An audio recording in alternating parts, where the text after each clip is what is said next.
Welcome back to Classic Literature Free Audiobooks. If you missed previous chapters, you can find the full playlist in the description. Now, let the story continue with the Memoirs of Sherlock Holmes. The naval treaty, the July which immediately succeeded my marriage, was made memorable by 3 cases of interest, in which I had the privilege of being associated with Sherlock Holmes and of studying his methods. I find them recorded in my notes under the headings of The Adventure of the Second Stain, The Adventure of the Naval Treaty, and The Adventure of the Tired Captain.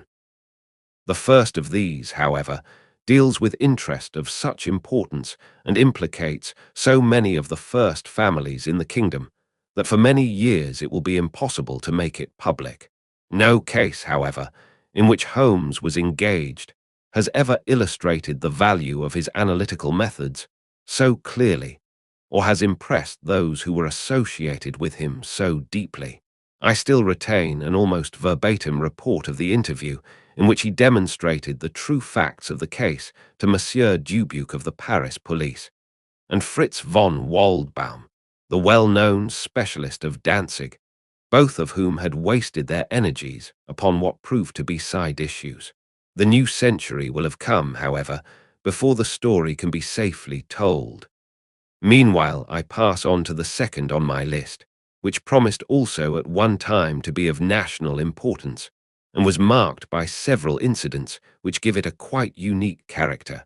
During my school days, I had been intimately associated with a lad named Percy Phelps, who was of much the same age as myself, though he was 2 classes ahead of me. He was a very brilliant boy, and carried away every prize which the school had to offer, finished his exploits by winning a scholarship, which sent him on to continue his triumphant career at Cambridge. He was, I remember, extremely well connected, and even when we were all little boys together, we knew that his mother's brother was Lord Holdhurst, the great Conservative politician. This gaudy relationship did him little good at school. On the contrary, it seemed rather a piquant thing to us to chevy him about the playground and hit him over the shins with a wicket. But it was another thing when he came out into the world. I heard vaguely that his abilities and the influences which he commanded had won him a good position at the Foreign Office, and then he passed completely out of my mind until the following letter recalled his existence. Briarbury, Woking. My dear Watson, I have no doubt that you can remember Tadpole Phelps, who was in the 5th form when you were in the 3rd. It is possible even that you may have heard that through my uncle's influence I obtained a good appointment at the Foreign Office, and that I was in a situation of trust and honour until a horrible misfortune came suddenly to blast my career. There is no use writing of the details of that dreadful event. In the event of your acceding to my request, it is probable that I shall have to narrate them to you. I have only just recovered from 9 weeks of brain fever and am still exceedingly weak. Do you think that you could bring your friend Mr. Holmes down to see me? I should like to have his opinion of the case, though the authorities assure me that nothing more can be done. Do try to bring him down, and as soon as possible. Every minute seems an hour while I live in this state of horrible suspense. Assure him that if I have not asked his advice sooner, it was not because I did not appreciate his talents, but because I have been off my head ever since the blow fell. Now I am clear again, though I dare not think of it too much for fear of a relapse. I am still so weak that I have to write, as you see, by dictating. Do try to bring him. Your old schoolfellow, Percy Phelps. There was something that touched me as I read this letter, something pitiable in the reiterated appeals to bring Holmes. So moved was I that even had it been a difficult matter, I should have tried it. But of course I knew well that Holmes loved his art, so that he was ever as ready to bring his aid as his client could be to receive it. My wife agreed with me that not a moment should be lost in laying the matter before him. And so, within an hour of breakfast time, I found myself back once more in the old rooms in Baker Street. Holmes was seated at his side table clad in his dressing gown and working hard over a chemical investigation. A large curved retort was boiling furiously in the bluish flame of a Bunsen burner, and the distilled drops were condensing into a 2-liter measure.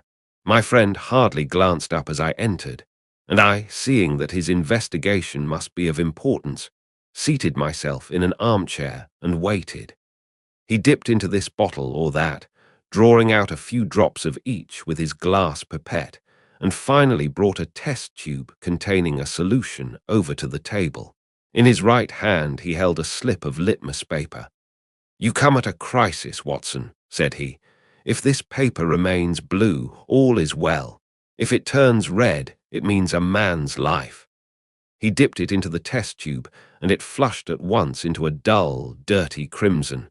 I thought as much," he cried. "I will be at your service in an instant, Watson. You will find tobacco in the Persian slipper." He turned to his desk and scribbled off several telegrams, which were handed over to the page boy.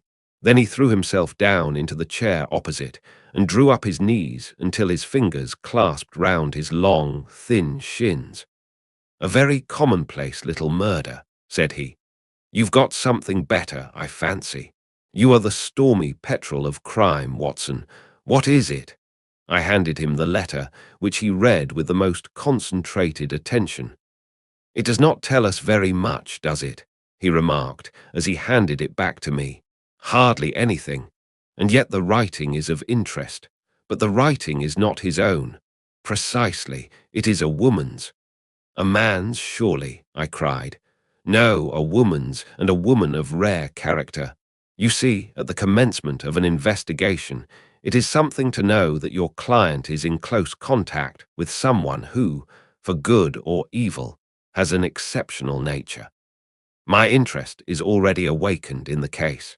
If you are ready, we will start at once for Woking and see this diplomatist who is in such evil case, and the lady to whom he dictates his letters." We were fortunate enough to catch an early train at Waterloo, and in a little under an hour we found ourselves among the fir woods and the heather of Woking. Briarbury proved to be a large, detached house, standing in extensive grounds within a few minutes' walk of the station. On sending in our cards, we were shown into an elegantly appointed drawing-room, where we were joined in a few minutes by a rather stout man who received us with much hospitality. His age may have been nearer 40 than 30, but his cheeks were so ruddy and his eyes so merry that he still conveyed the impression of a plump and mischievous boy. "I am so glad that you have come," said he, shaking our hands with effusion. "Percy has been inquiring for you all morning. Ah, poor old chap, he clings to any straw. His father and his mother ask me to see you, for the mere mention of the subject is very painful to them." "We have had no details yet," observed Holmes. "I perceive that you are not yourself a member of the family." Our acquaintance looked surprised, and then, glancing down, he began to laugh. "Of course you saw the J.H. monogram on my locket," said he. "For a moment I thought you had done something clever. Joseph Harrison is my name, and as Percy is to marry my sister Annie, I shall at least be a relation by marriage.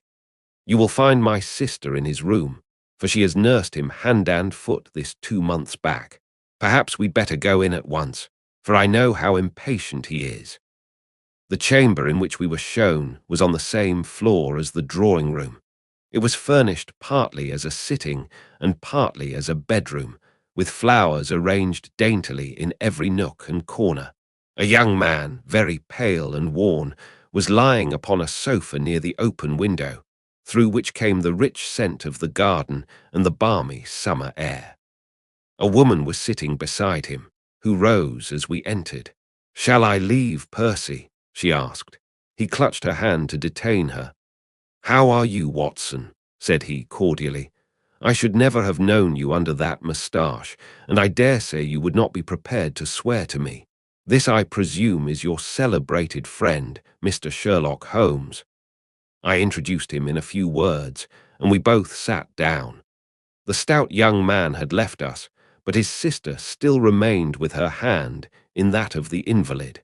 She was a striking-looking woman, a little short and thick for symmetry, but with a beautiful olive complexion, large, dark, Italian eyes, and a wealth of deep black hair. Her rich tints made the white face of her companion the more worn and haggard by the contrast. "I won't waste your time," said he, raising himself upon the sofa. "I'll plunge into the matter without further preamble. I was a happy and successful man, Mr. Holmes, and on the eve of being married, when a sudden and dreadful misfortune wrecked all my prospects in life. I was, as Watson may have told you, in the Foreign Office, and through the influences of my uncle, Lord Holdhurst, I rose rapidly to a responsible position. When my uncle became Foreign Minister in this administration, he gave me several missions of trust, and as I always brought them to a successful conclusion, he came at last to have the utmost confidence in my ability and tact.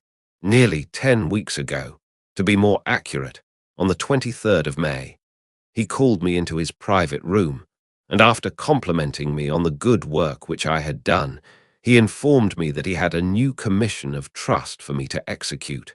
"This," said he, taking a grey roll of paper from his bureau, "is the original of that secret treaty between England and Italy of which, I regret to say, some rumours have already got into the public press. It is of enormous importance that nothing further should leak out. The French or the Russian embassy would pay an immense sum to learn the contents of these papers. They should not leave my bureau were it not that it is absolutely necessary to have them copied. You have a desk in your office." "Yes, sir." "Then take the treaty and lock it up there. I shall give directions that you may remain behind when the others go, so that you may copy it at your leisure without fear of being overlooked. When you have finished, relock both the original and the draft in the desk and hand them over to me personally tomorrow morning." I took the papers and— "Excuse me an instant," said Holmes. "Were you alone during this conversation?" "Absolutely. In a large room, 30 feet each way. In the centre?" "Yes, about it. And speaking low. My uncle's voice is always remarkably low. I hardly spoke at all." "Thank you," said Holmes, shutting his eyes. "Pray go on." I did exactly what he indicated and waited until the other clerks had departed.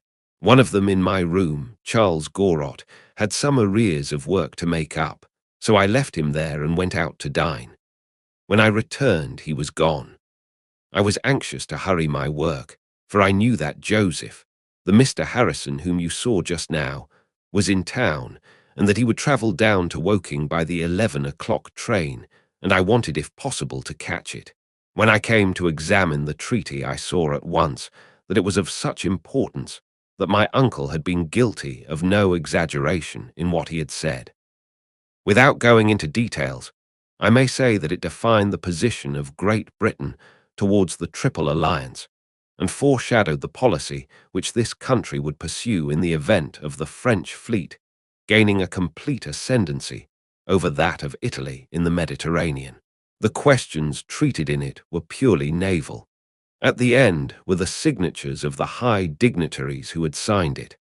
I glanced my eyes over it, and then settled down to my task of copying. It was a long document, written in the French language, and containing 26 separate articles. I copied as quickly as I could, but at 9 o'clock I had only done 9 articles, and it seemed hopeless for me to attempt to catch my train. I was feeling drowsy and stupid, partly from my dinner, and also from the effects of a long day's work. A cup of coffee would clear my brain. A commissionaire remains all night in a little lodge at the foot of the stairs, and is in the habit of making coffee at his spirit lamp for any of the officials who may be working overtime. I rang the bell, therefore, to summon him. To my surprise, it was a woman who answered the summons, a large, coarse-faced, elderly woman in an apron. She explained that she was the commissionnaire's wife who did the chairing, and I gave her the order for the coffee. I wrote 2 more articles, and then, feeling more drowsy than ever, I rose and walked up and down the room to stretch my legs. My coffee had not yet come, and I wondered what the cause of the delay could be. Opening the door, I started down the corridor to find out. There was a straight passage, dimly lighted, which led from the room in which I had been working and was the only exit from it. It ended in a curving staircase, with the commissionaire's lodge in the passage at the bottom. Halfway down this staircase is a small landing, with another passage running into it at right angles. This second one leads by means of a second small stair to a side door used by servants, and also as a short cut by clerks when coming from Charles Street. Here is a rough chart of the place. Thank you. I think that I quite follow you, said Sherlock Holmes. It is of the utmost importance that you should notice this point. I went down the stairs and into the hall, where I found the commissionaire fast asleep in his box, with the kettle boiling furiously upon the spirit lamp. I took off the kettle and blew out the lamp, for the water was spurting over the floor. Then I put out my hand and was about to shake the man, who was still sleeping soundly, when a bell over his head rang loudly, and he woke with a start. "Mr. Phelps, sir," said he, looking at me in bewilderment. "I came down to see if my coffee was ready. I was boiling the kettle when I fell asleep, sir." He looked at me, and then up at the still quivering bell with an ever-growing astonishment upon his face. "If you was here, sir, then who rang the bell?" he asked. "The bell," I cried. "What bell is it?" "It's the bell of the room you were working in." A cold hand seemed to close round my heart. Someone, then, was in that room where my precious treaty lay upon the table. I ran frantically up the stairs and along the passage. There was no one in the corridors, Mr. Holmes. There was no one in the room. All was exactly as I left it, save only that the papers which had been committed to my care had been taken from the desk on which they lay. The copy was there, and the original was gone. Holmes sat up in his chair and rubbed his hands. I could see that the problem was entirely to his heart. "Pray, what did you do then?" he murmured. I recognized in an instant that the thief must have come up the stairs from the side door. Of course, I must have met him if he had come the other way.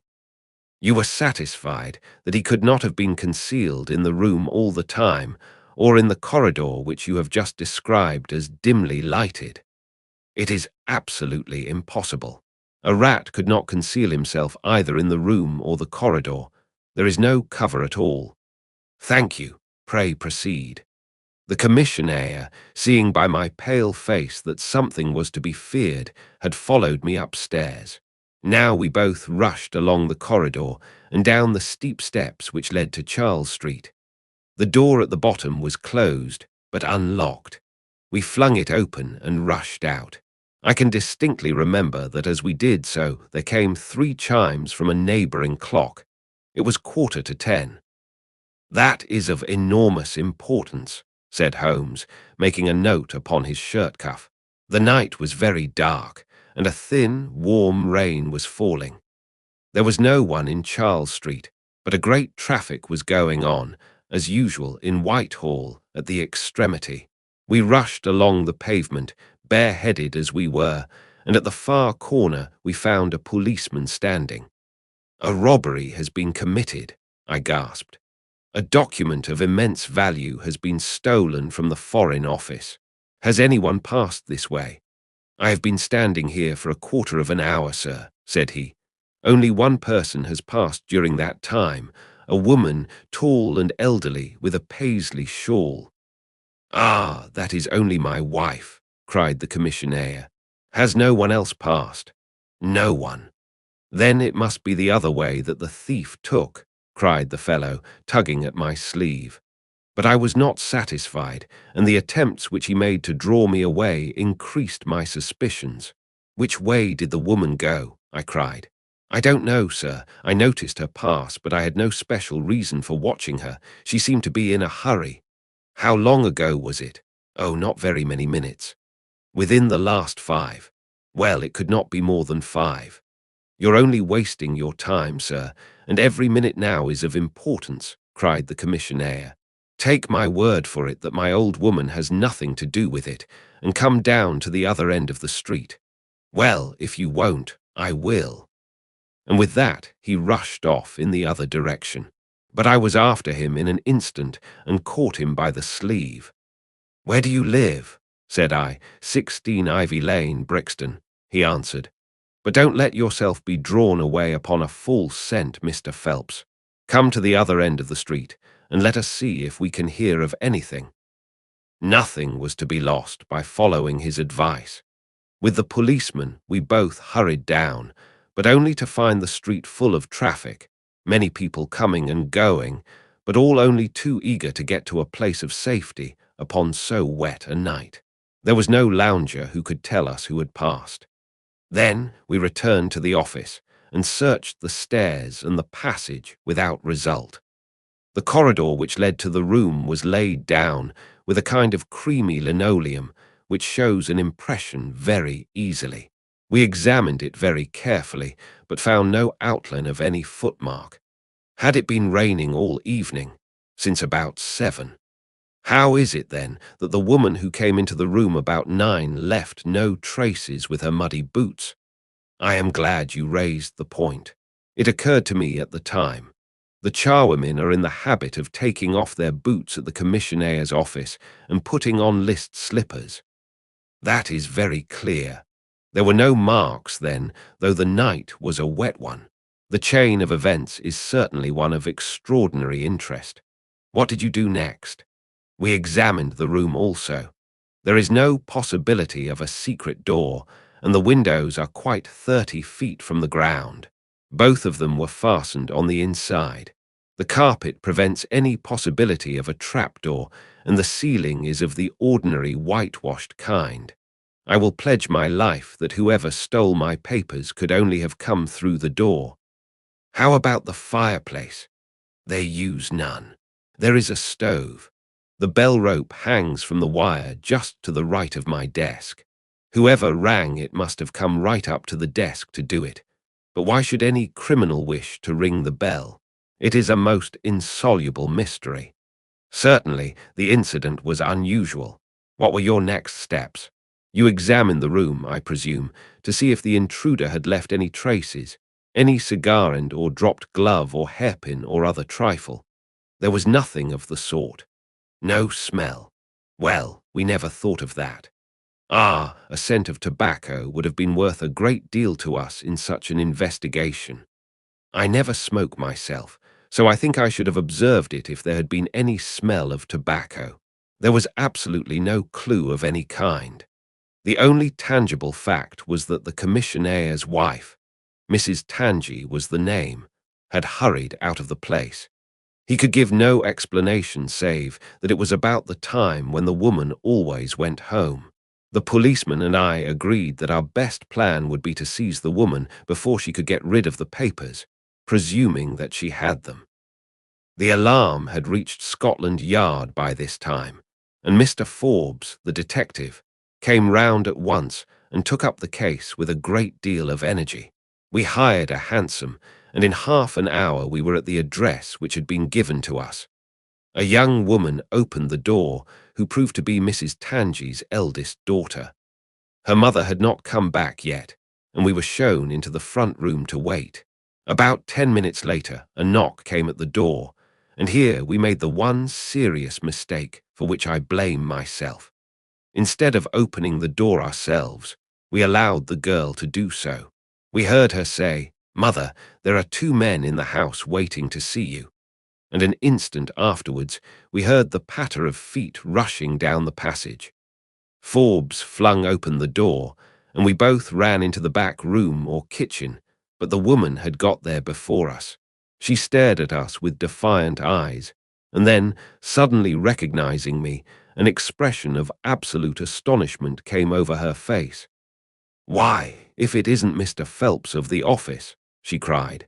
"Come, come, who did you think we were when you ran away from us?" asked my companion. "I thought you were the brokers," said she. "We have had some trouble with a tradesman." "That's not quite good enough," answered Forbes. "We have reason to believe that you have taken a paper of importance from the Foreign Office and that you ran in here to dispose of it. You must come back with us to Scotland Yard to be searched." It was in vain that she protested and resisted. A four-wheeler was brought, and we all three drove back in it. We had first made an examination of the kitchen, and especially of the kitchen fire, to see whether she might have made away with the papers during the instant that she was alone. There were no signs, however, of any ashes or scraps. When we reached Scotland Yard, she was handed over at once to the female searcher. I waited in an agony of suspense until she came back with her report. There were no signs of the papers. Then, for the first time, the horror of my situation came in its full force. Hitherto I had been acting, and action had numbed thought. I had been so confident of regaining the treaty at once that I had not dared to think of what would be the consequence if I failed to do so. But now there was nothing more to be done, and I had leisure to realize my position. It was horrible. Watson there would tell you that I was a nervous, sensitive boy at school. It is my nature. I thought of my uncle and of his colleagues in the cabinet, of the shame which I had brought upon him, upon myself, upon everyone connected with me. What though I was the victim of an extraordinary accident? No allowance is made for accidents where diplomatic interests are at stake. I was ruined, shamefully, hopelessly ruined. I don't know what I did. I fancy I must have made a scene. I have a dim recollection of a group of officials who crowded round me, endeavouring to soothe me. One of them drove down with me to Waterloo and saw me into the Woking train. I believe that he would have come all the way had it not been that Dr. Ferrier, who lives near me, was going down by that very train. The doctor most kindly took charge of me, and it was well he did so, for I had a fit in the station, and before we reached home I was practically a raving maniac. You can imagine the state of things here when they were roused from their beds by the doctors ringing and found me in this condition. Poor Annie here and my mother were broken-hearted. Dr. Ferrier had just heard enough from the detective at the station to be able to give an idea of what had happened, and his story did not mend matters. It was evident to all that I was in for a long illness, so Joseph was bundled out of this cheery bedroom, and it was turned into a sick room for me. Here I have lain, Mr. Holmes, for over 9 weeks, unconscious and raving with brain fever. If it had not been for Miss Harrison here, and for the doctor's care, I should not be speaking to you now. She has nursed me by day, and a hired nurse has looked after me by night, for in my mad fits I was capable of anything. Slowly my reason has cleared, but it is only during the last 3 days that my memory has quite returned. Sometimes I wish that it never had.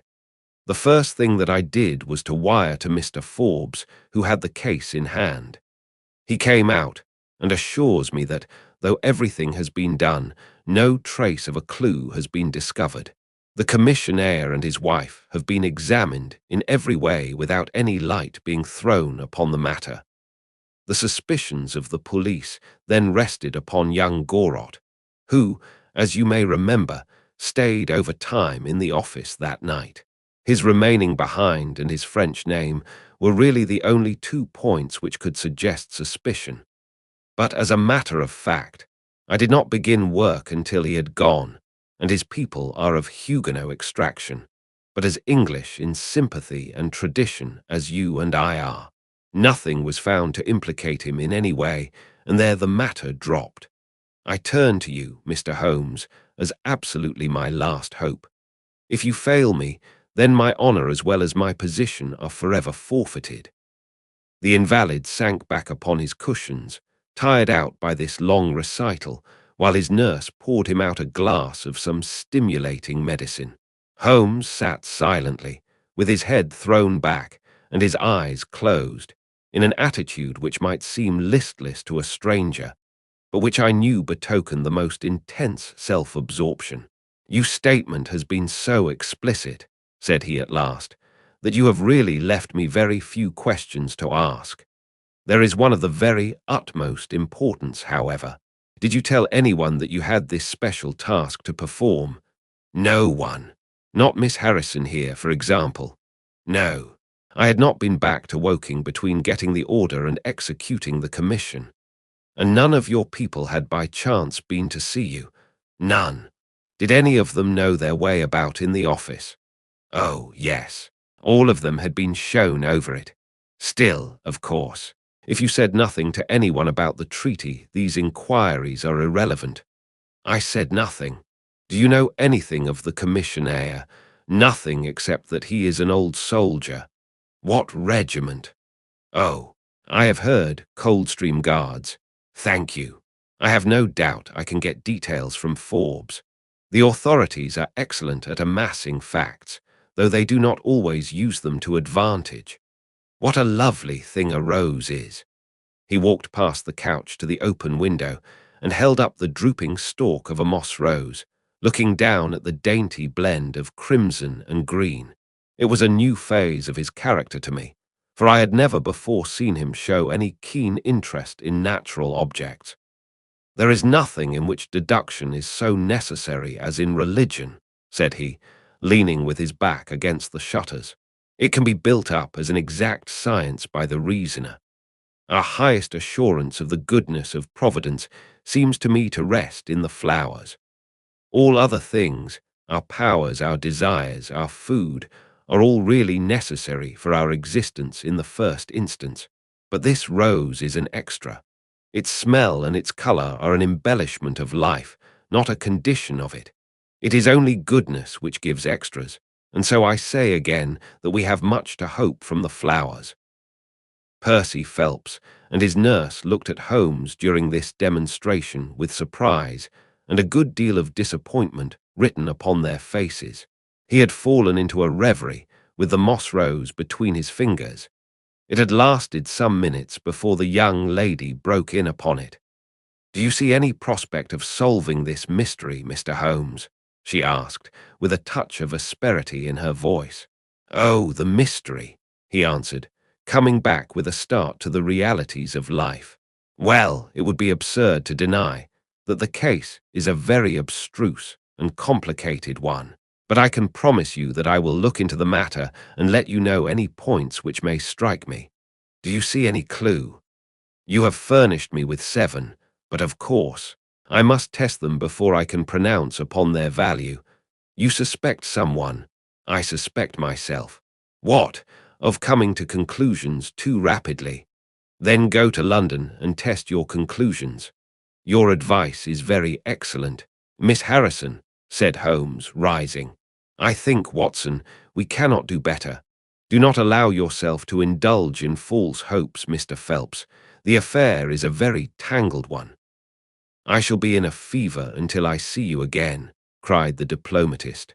Well, I'll come out by the same train tomorrow, though it's more than likely that my report will be a negative one. God bless you for promising to come, cried our client. It gives me fresh life to know that something is being done. By the way, I have had a letter from Lord Holdhurst. Ha! What did he say? He was cold, but not harsh. I dare say my severe illness prevented him from being that. He repeated that the matter was of the utmost importance, and added that no steps would be taken about my future, by which he means, of course, my dismissal, until my health was restored and I had an opportunity of repairing my misfortune. Well, that was reasonable and considerate, said Holmes. Come, Watson, for we have a good day's work before us in town. Mr. Joseph Harrison drove us down to the station, and we were soon whirling up in a Portsmouth train. Holmes was sunk in profound thought, and hardly opened his mouth until we had passed Clapham Junction. It's a very cheery thing to come into London by any of these lines which run high and allow you to look down upon the houses like this. I thought he was joking, for the view was sordid enough, but he soon explained himself. Look at those big, isolated clumps of building rising up above the slates, like brick islands in a lead-coloured sea. The board schools. Lighthouses, my boy, beacons of the future, capsules with hundreds of bright little seeds in each, out of which will spring the wise, better England of the future. I suppose that man Phelps does not drink. I should not think so. Nor should I, but we are bound to take every possibility into account. The poor devil has certainly got himself into very deep water, and it's a question whether we shall ever be able to get him ashore. What did you think of Miss Harrison? A girl of strong character. Yes, but she is a good sort, or I am mistaken. She and her brother are the only children of an iron master somewhere up Northumberland way. He got engaged to her when travelling last winter, and she came down to be introduced to his people, with her brother as escort. Then came the smash, and she stayed on to nurse her lover, while brother Joseph, finding himself pretty snug, stayed on too. I've been making a few independent inquiries, you see, but today must be a day of inquiries. My practice, I began. Oh, if you find your own cases more interesting than mine, said Holmes, with some asperity. I was going to say that my practice could get along very well for a day or two, since it is the slackest time in the year. Excellent, said he, recovering his good humour. Then we'll look into this matter together. I think that we should begin by seeing Forbes. He can probably tell us all the details we want until we know from what side the case is to be approached. You said you had a clue. Well, we have several, but we can only test their value by further inquiry. The most difficult crime to track is the one which is purposeless. Now this is not purposeless. Who is it who profits by it? There is the French ambassador, there is the Russian, there is whoever might sell it to either of these, and there is Lord Holdhurst. Lord Holdhurst. Well, it is just conceivable that a statesman might find himself in a position where he was not sorry to have such a document accidentally destroyed. Not a statesman with the honourable record of Lord Holdhurst. It is a possibility, and we cannot afford to disregard it. We shall see the noble lord today and find out if he can tell us anything. Meanwhile, I have already set inquiries on foot. Already? Yes, I sent wires from Woking Station to every evening paper in London. This advertisement will appear in each of them. He handed over a sheet torn from a notebook. On it was scribbled in pencil, £10 reward.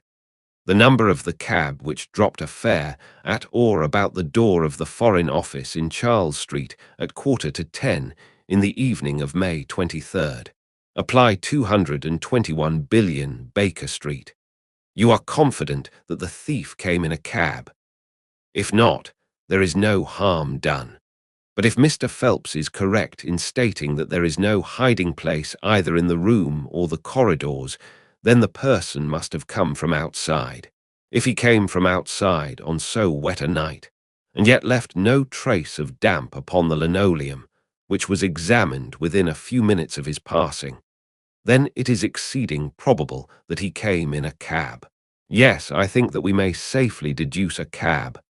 It sounds plausible. That is one of the clues of which I spoke.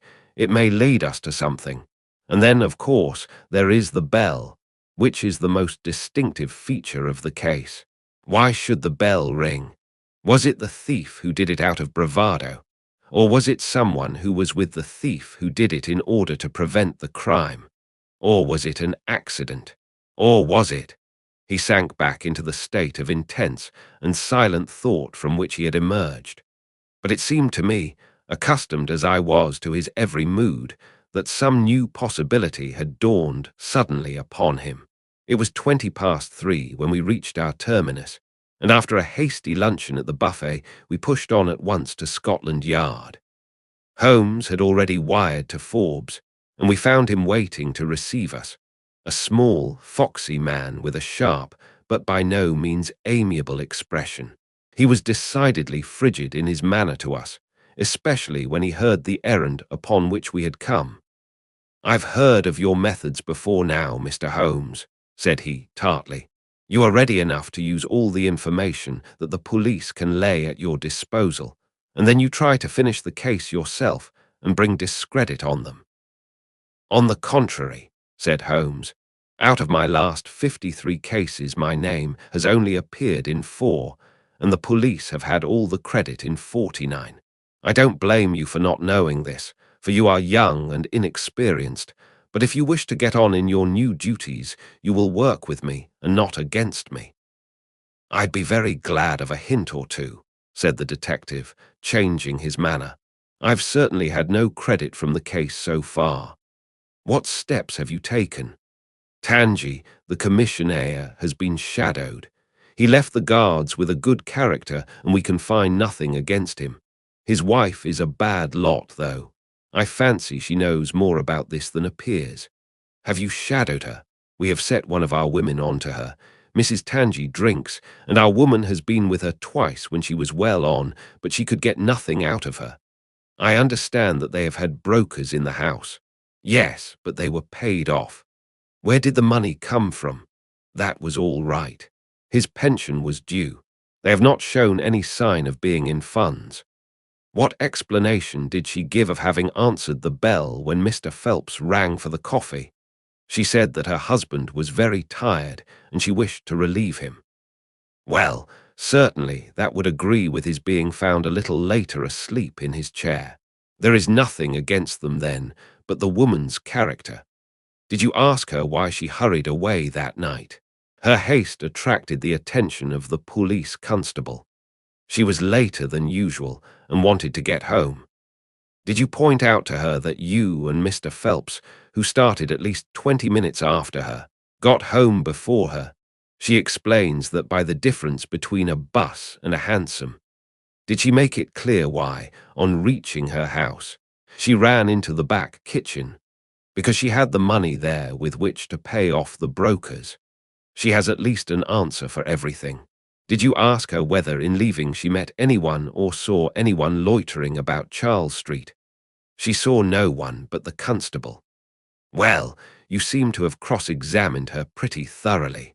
What else have you done? The clerk Gorot has been shadowed all these 9 weeks, but without result. We can show nothing against him. Anything else? Well, we have nothing else to go upon, no evidence of any kind. Have you formed a theory about how that bell rang? Well, I must confess that it beats me. It was a cool hand, whoever it was, to go and give the alarm like that. Yes, it was a queer thing to do. Many thanks to you for what you have told me. If I can put the man into your hands, you shall hear from me. Come along, Watson. Where are we going to now? I asked, as we left the office. We are now going to interview Lord Holdhurst, the Cabinet Minister and future Premier of England. We were fortunate in finding that Lord Holdhurst was still in his chambers in Downing Street, and on Holmes sending in his card, we were instantly shown up. The statesman received us with that old-fashioned courtesy for which he is remarkable, and seated us on the 2 luxuriant lounges on either side of the fireplace. Standing on the rug between us, with his slight, tall figure, his sharp features, thoughtful face, and curling hair prematurely tinged with grey, he seemed to represent that not too common type, a nobleman who is in truth noble. Your name is very familiar to me, Mr. Holmes, said he, smiling. And of course, I cannot pretend to be ignorant of the object of your visit. There has only been one occurrence in these offices which could call for your attention. In whose interest are you acting, may I ask? In that of Mr. Percy Phelps, answered Holmes. Ah, my unfortunate nephew, you can understand that our kinship makes it the more impossible for me to screen him in any way. I fear that the incident must have a very prejudicial effect upon his career. But if the document is found, that, of course, would be different. I had 1 or 2 questions which I wish to ask you, Lord Holdhurst. I shall be happy to give you any information in my power. Was it in this room that you gave your instructions as to the copying of the document? It was. Then you could hardly have been overheard. It is out of the question. Did you ever mention to anyone that it was your intention to give anyone the treaty to be copied? Never. You are certain of that? Absolutely. Well, since you never said so, and Mr. Phelps never said so, and nobody else knew anything of the matter, then the thief's presence in the room was purely accidental. He saw his chance and he took it. The statesman smiled. "You take me out of my province there," said he. Holmes considered for a moment. "There is another very important point which I wish to discuss with you," said he. "You feared, as I understand, that very grave results might follow from the details of this treaty becoming known." A shadow passed over the expressive face of the statesman. "Very grave results indeed. And have they occurred?" "Not yet. If the treaty had reached, let us say, the French or Russian Foreign Office, you would expect to hear of it." "I should," said Lord Holdhurst, with a wry face. "Since nearly 10 weeks have elapsed, then, and nothing has been heard, it is not unfair to suppose that for some reason the treaty has not reached them." Lord Holdhurst shrugged his shoulders. "We can hardly suppose, Mr. Holmes, that the thief took the treaty in order to frame it and hang it up. Perhaps he is waiting for a better price. If he waits a little longer, he will get no price at all. The treaty will cease to be secret in a few months." "That is most important," said Holmes. "Of course, it is a possible supposition that the thief has had a sudden illness." "An attack of brain fever, for example?" asked the statesman, flashing a swift glance at him. "I did not say so," said Holmes imperturbably. "And now, Lord Holdhurst, we have already taken up too much of your valuable time, and we shall wish you good day." "Every success to your investigation, be the criminal who it may," answered the nobleman as he bowed us out the door.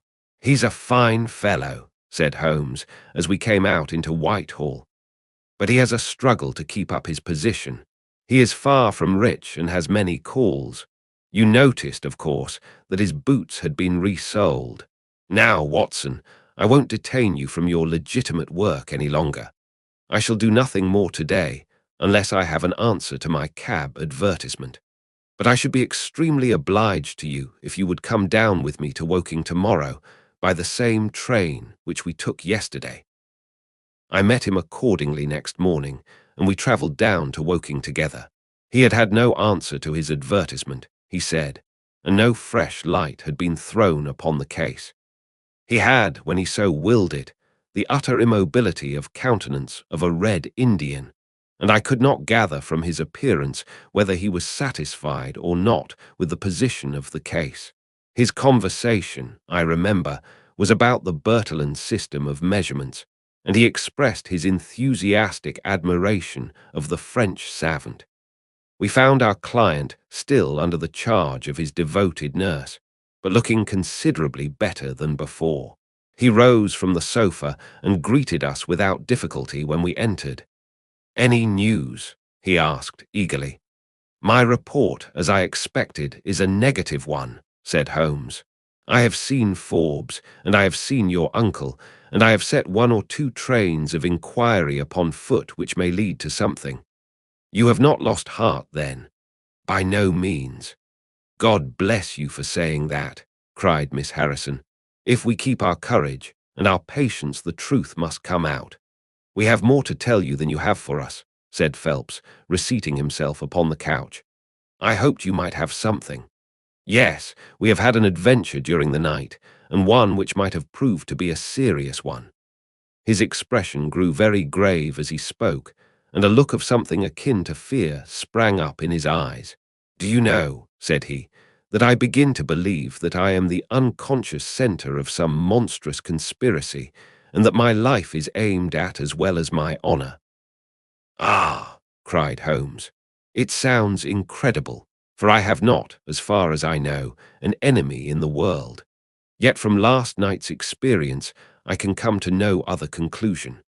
"Pray let me hear it." "You must know that last night was the very first night that I have ever slept without a nurse in the room. I was so much better that I thought I could dispense with one. I had a night light burning, however. Well, about 2 in the morning, I had sunk into a light sleep when I was suddenly aroused by a slight noise. It was like the sound which a mouse makes when it is gnawing a plank, and I lay listening to it for some time under the impression that it must come from that cause. Then it grew louder, and suddenly there came from the window a sharp, metallic snick. I sat up in amazement. There could be no doubt what the sounds were now. The first ones had been caused by someone forcing an instrument through the slit between the sashes, and the second by the catch being pressed back. There was a pause then for about 10 minutes, as if the person were waiting to see whether the noise had awakened me. Then I heard a gentle creaking as the window was very slowly opened. I could stand it no longer, for my nerves are not what they used to be. I sprang out of bed and flung open the shutters. A man was crouching at the window. I could see little of him, for he was gone like a flash. He was wrapped in some sort of cloak, which came across the lower part of his face. One thing only I am sure of, and that is that he had some weapon in his hand. It looked to me like a long knife. I distinctly saw the gleam of it as he turned to run. "This is most interesting," said Holmes. "Pray, what did you do then?" I should have followed him through the open window if I had been stronger. As it was, I rang the bell and roused the house. It took me some little time, for the bell rings in the kitchen and the servants all sleep upstairs. I shouted, however, and that brought Joseph down, and he roused the others. Joseph and the groom found marks on the bed outside the window, but the weather has been so dry lately that they found it hopeless to follow the trail across the grass. There's a place, however, on the wooden fence which skirts the road which shows signs.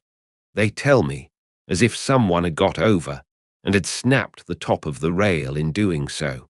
I have said nothing to the local police yet, for I thought I had best have your opinion first. This tale of our client's appeared to have an extraordinary effect upon Sherlock Holmes. He rose from his chair and paced about the room in uncontrollable excitement. "Misfortunes never come single," said Phelps, smiling, though it was evident that his adventure had somewhat shaken him. "You have certainly had your share," said Holmes. "Do you think you could walk round the house with me?" "Oh, yes, I should like a little sunshine. Joseph will come too." "And I also," said Miss Harrison. "I am afraid not," said Holmes, shaking his head. "I think I must ask you to remain sitting exactly where you are." The young lady resumed her seat with an air of displeasure. Her brother, however, had joined us, and we set off all four together. We passed round the lawn to the outside of the young diplomatist's window. There were, as he had said, marks upon the bed, but they were hopelessly blurred and vague. Holmes stopped over them for an instant, and then rose, shrugging his shoulders. "I don't think anyone could make much of this," said he. "Let us go round the house and see why this particular room was chosen by the burglar. I should have thought those larger windows of the drawing-room and dining-room would have had more attractions for him." "They are more visible from the road," suggested Mr. Joseph Harrison. "Ah, yes, of course. There is a door here which he might have attempted. What is it for?" "It is the side entrance for trades, people. Of course it is locked at night." "Have you ever had an alarm like this before?" "Never," said our client. "Do you keep plate in the house, or anything to attract burglars?" "Nothing of value." Holmes strolled round the house with his hands in his pockets and a negligent air which was unusual with him. "By the way," said he to Joseph Harrison, "you found some place, I understand, where the fellow scaled the fence. Let us have a look at that." The plump young man led us to a spot where the top of one of the wooden rails had been cracked. A small fragment of the wood was hanging down. Holmes pulled it off and examined it critically. "Do you think that was done last night? It looks rather old, does it not?" "Well, possibly so. There are no marks of anyone jumping down upon the other side. No, I fancy we shall get no help here. Let us go back to the bedroom and talk the matter over." Percy Phelps was walking very slowly, leaning upon the arm of his future brother-in-law. Holmes walked swiftly across the lawn, and we were at the open window of the bedroom long before the others came up. Miss Harrison, said Holmes, speaking with the utmost intensity of manner, you must stay where you are all day. Let nothing prevent you from staying where you are all day. It is of the utmost importance. Certainly, if you wish it, Mr. Holmes, said the girl in astonishment. When you go to bed, lock the door of this room on the outside and keep the key. Promise to do this. But Percy, he will come to London with us. And am I to remain here? It is for his sake. You can serve him. Quick, promise. She gave a quick nod of assent just as the other two came up. Why do you sit moping there, Annie? Cried her brother. Come out into the sunshine. No, thank you, Joseph. I have a slight headache, and this room is deliciously cool and soothing. What do you propose now, Mr. Holmes? Asked our client. Well, in investigating this minor affair, we must not lose sight of our main inquiry. It would be a very great help to me if you would come up to London with us. At once. Well, as soon as you conveniently can. Say in an hour. I feel quite strong enough if I can really be of any help, the greatest possible. Perhaps you would like me to stay there tonight. I was just going to propose it. Then, if my friend of the night comes to revisit me, he will find the bird flown. We are all in your hands, Mr. Holmes, and you must tell us exactly what you would like done. Perhaps you would prefer that Joseph came with us so as to look after me. Oh, no. My friend Watson is a medical man, you know, and he'll look after you. We'll have our lunch here, if you will permit us, and then we shall all three set off for town together. It was arranged as he suggested, though Miss Harrison excused herself from leaving the bedroom in accordance with Holmes's suggestion. What the object of my friend's manoeuvres was I could not conceive, unless it were to keep the lady away from Phelps, who, rejoiced by his returning health and by the prospect of action, lunched with us in the dining room. Holmes had a still more startling surprise for us, however, for after accompanying us down to the station and seeing us into our carriage, he calmly announced that he had no intention of leaving Woking. There are one or two small points which I should desire to clear up before I go, said he. Your absence, Mr. Phelps, will in some ways rather assist me. Watson, when you reach London, you would oblige me by driving at once to Baker Street with our friend here and remaining with him until I see you again. It is fortunate that you are old schoolfellows, as you must have much to talk over. Mr. Phelps can have the spare bedroom tonight, and I will be with you in time for breakfast, for there is a train which will take me into Waterloo at 8. But how about our investigation in London? Asked Phelps ruefully. We can do that tomorrow. I think that just at present I can be of more immediate use here. You might tell them at Briarbury that I hope to be back tomorrow night, cried Phelps, as we began to move from the platform. I hardly expect to go back to Briarbury, answered Holmes, and waved his hand to us cheerily as we shot out from the station. Phelps and I talked it over on our journey, but neither of us could devise a satisfactory reason for this new development. I suppose he wants to find out some clue as to the burglary last night, if a burglar it was. For myself, I don't believe it was an ordinary thief. What is your own idea, then? Upon my word, you may put it down to my weak nerves or not, but I believe there is some deep political intrigue going on around me, and that for some reason that passes my understanding my life is aimed at by the conspirators. It sounds high-flown and absurd, but consider the facts. Why should a thief try to break in at a bedroom window where there could be no hope of any plunder, and why should he come with a long knife in his hand? You are sure it was not a housebreaker's jimmy? Oh, no, it was a knife. I saw the flash of the blade quite distinctly. But why on earth should you be pursued with such animosity? Ah, that is the question. Well, if Holmes takes the same view, that would account for his action, would it not? Presuming that your theory is correct. If he can lay his hands upon the man who threatened you last night, he will have gone a long way towards finding who took the naval treaty. It is absurd to suppose that you have two enemies, one of whom robs you, while the other threatens your life. But Holmes said that he was not going to Briarbury. I have known him for some time, said I, but I never knew him do anything yet without a very good reason. And with that, our conversation drifted off on to other topics. But it was a weary day for me. Phelps was still weak after his long illness, and his misfortune made him querulous and nervous. In vain, I endeavored to interest him in Afghanistan, in India, in social questions, in anything which might take his mind out of the groove. He would always come back to his lost treaty, wondering, guessing, speculating as to what Holmes was doing, what steps Lord Holdhurst was taking, what news we should have in the morning. As the evening wore on, his excitement became quite painful. "You have implicit faith in Holmes?" he asked. "I have seen him do some remarkable things, but he never brought light into anything quite so dark as this." "Oh, yes. I have known him solve questions which presented fewer clues than yours, but not where such large interests are at stake." "I don't know that.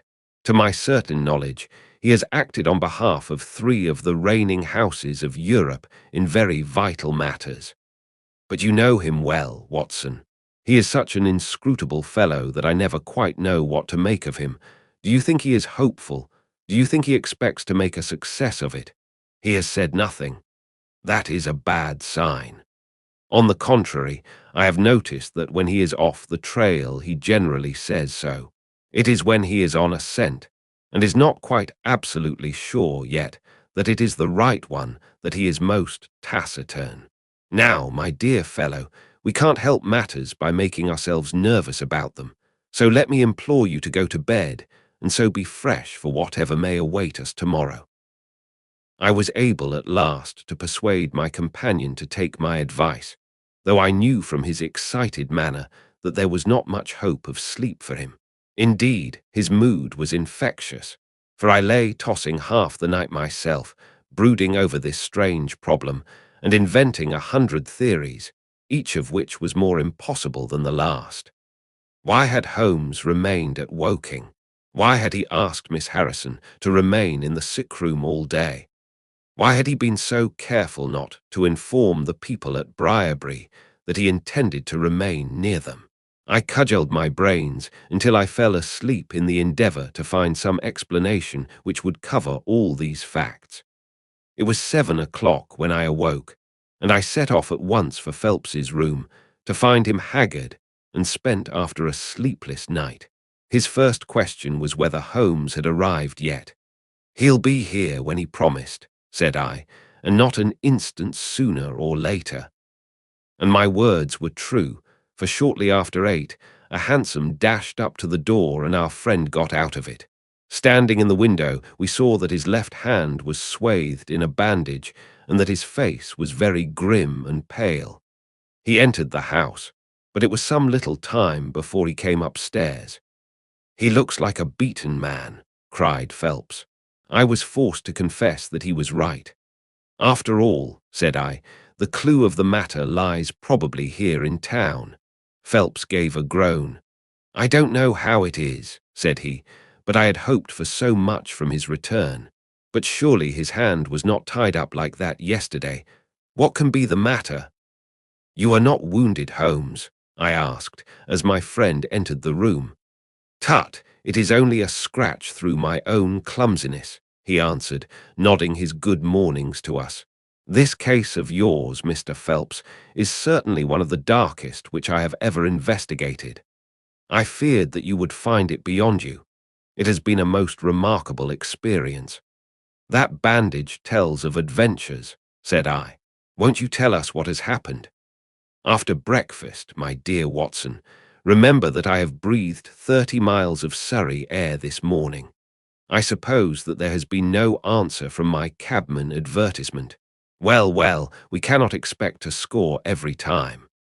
The table was all laid, and just as I was about to ring, Mrs. Hudson entered with the tea and coffee.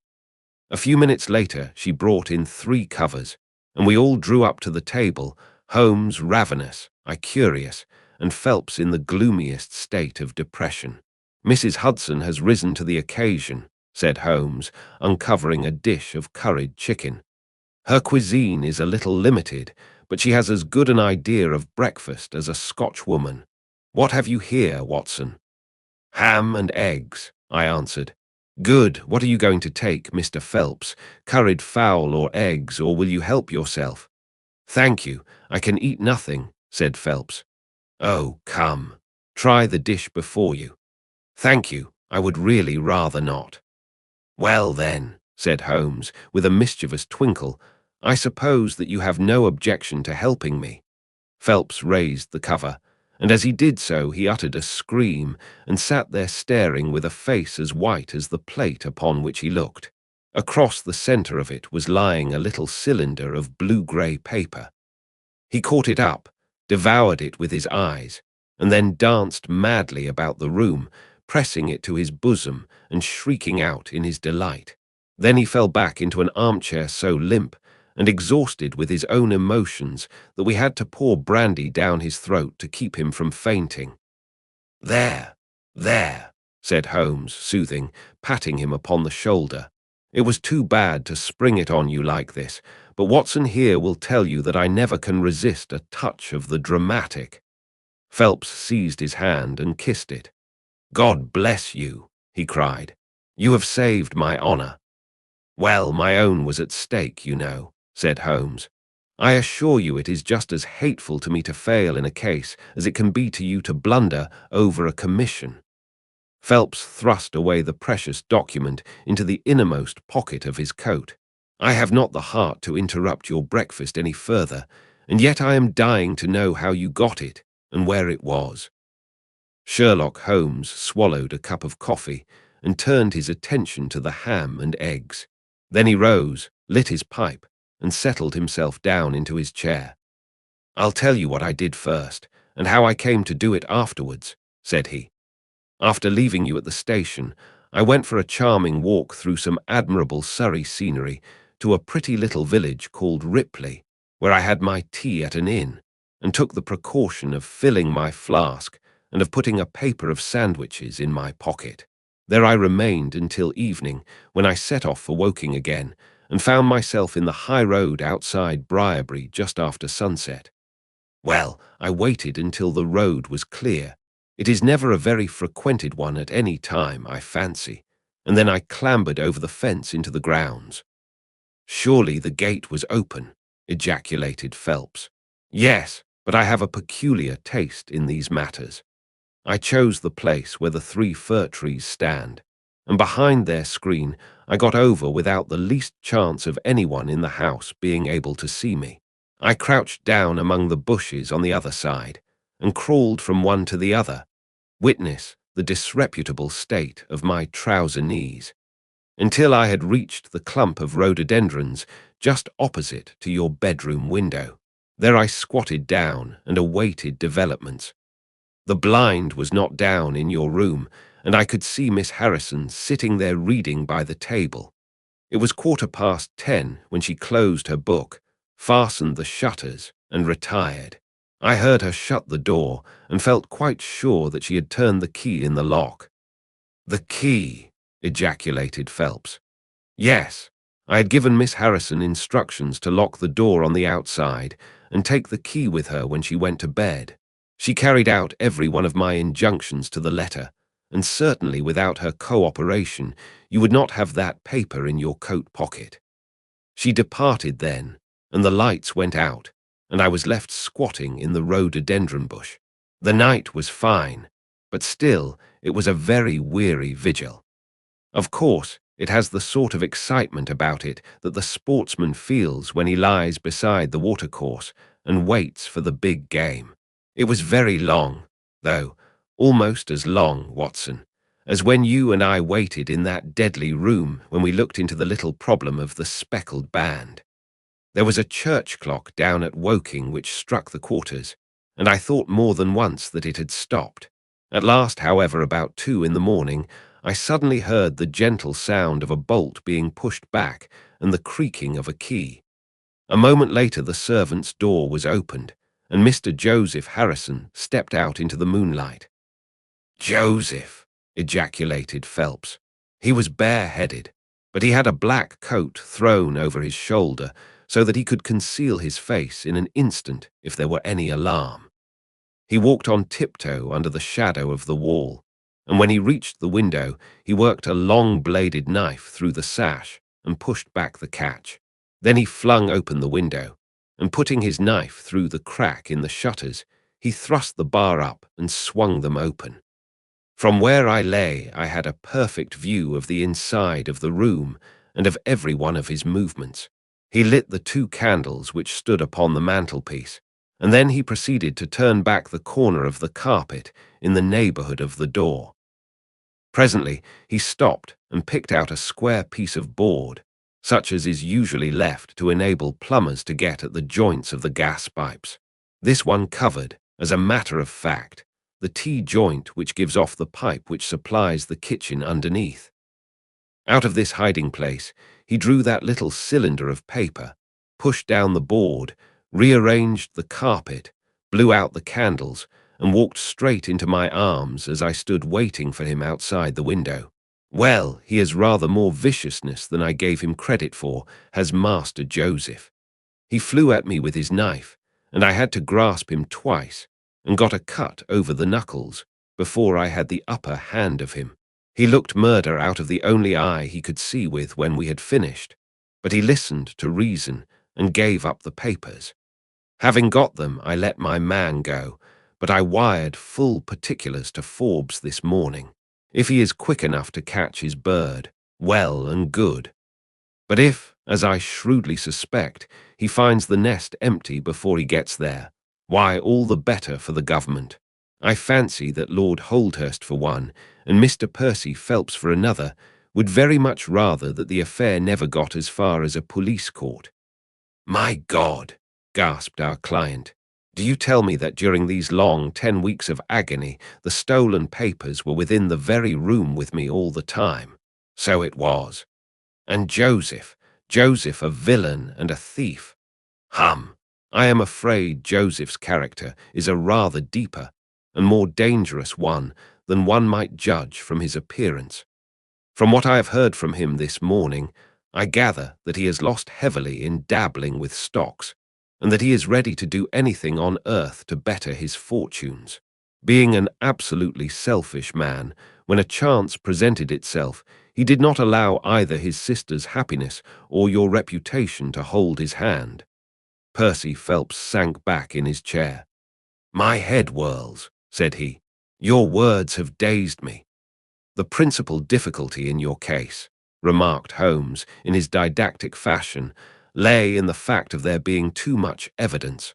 What was vital was overlaid and hidden by what was irrelevant.